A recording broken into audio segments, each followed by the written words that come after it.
welcome to Short Takes on Big Ethics Issues with Athena. I'm delighted today to have as a guest one of the most eminent speakers on ethics and compliance issues today, and that's Alison Taylor.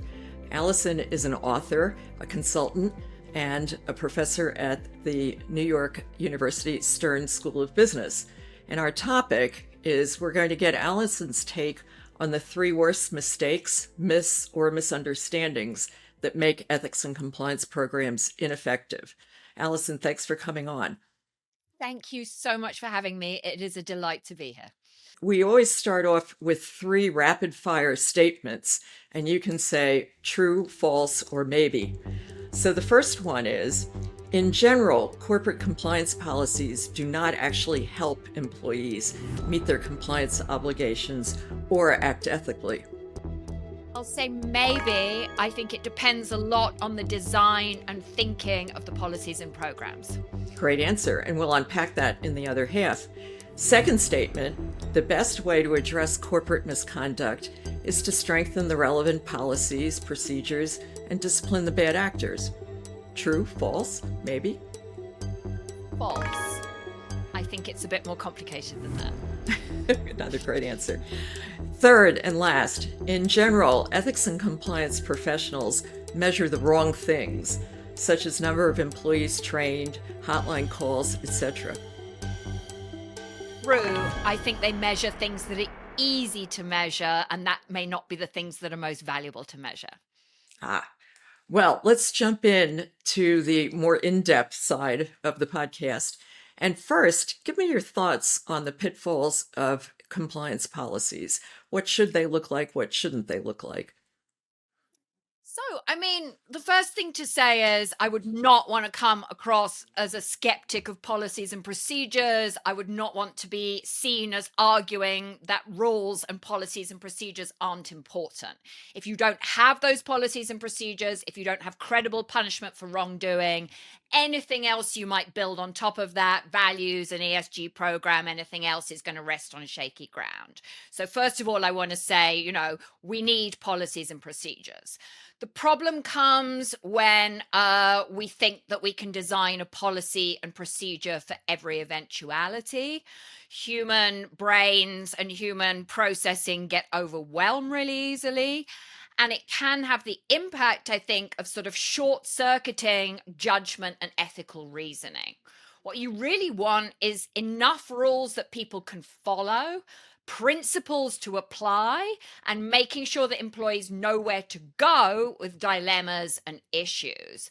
And so I think the dream role for the compliance officer is that you've got people coming to you for strategic advice before they do the thing that they're not supposed to do. And if you go in with a lot of draconian rules, and if we find you doing this, we're going to fire you, and zero tolerance for this and zero tolerance for that, I understand where it's coming from, but you've got to be really careful, I think, that you don't have this unintended consequence of making people feel defensive and secretive. Great answer. And also, I think making them simple and clear so that people can actually understand what you're saying.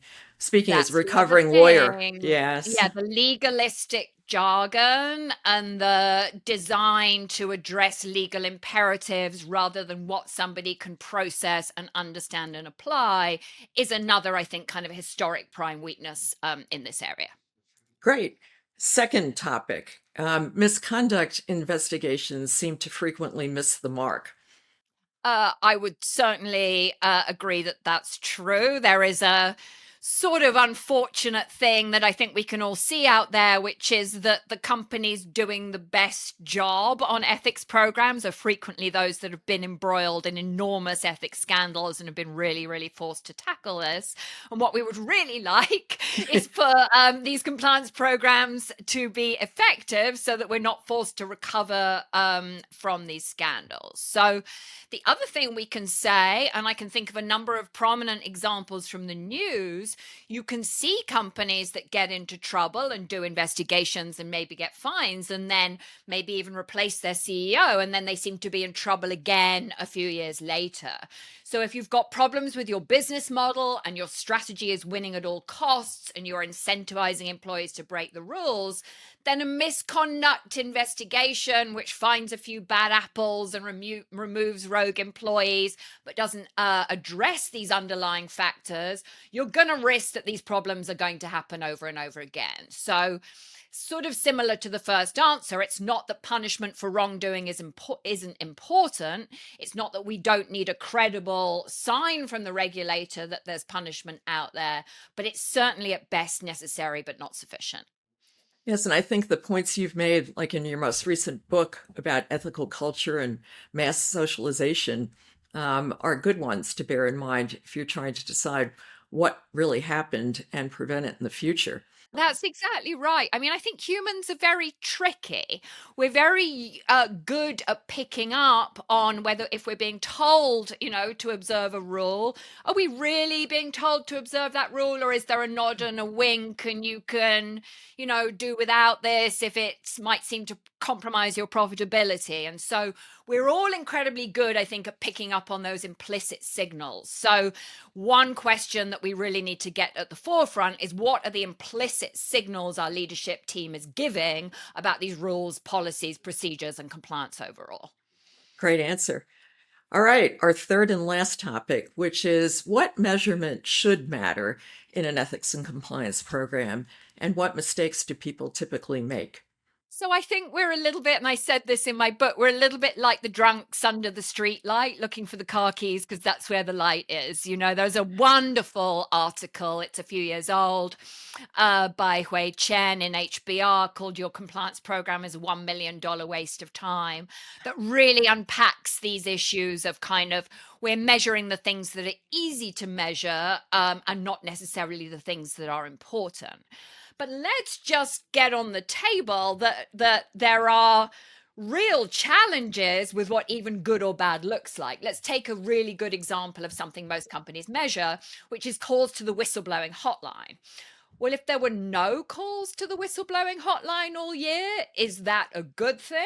Or does that mean that employees are so terrified they're not going to raise concerns and they don't believe that the tool is confidential?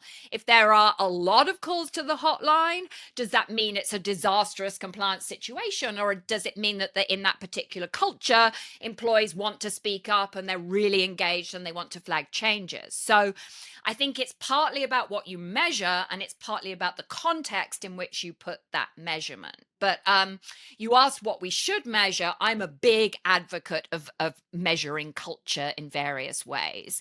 The think tank that I used to run, Ethical Systems, has a whole page of culture measurement tools that we think are credible.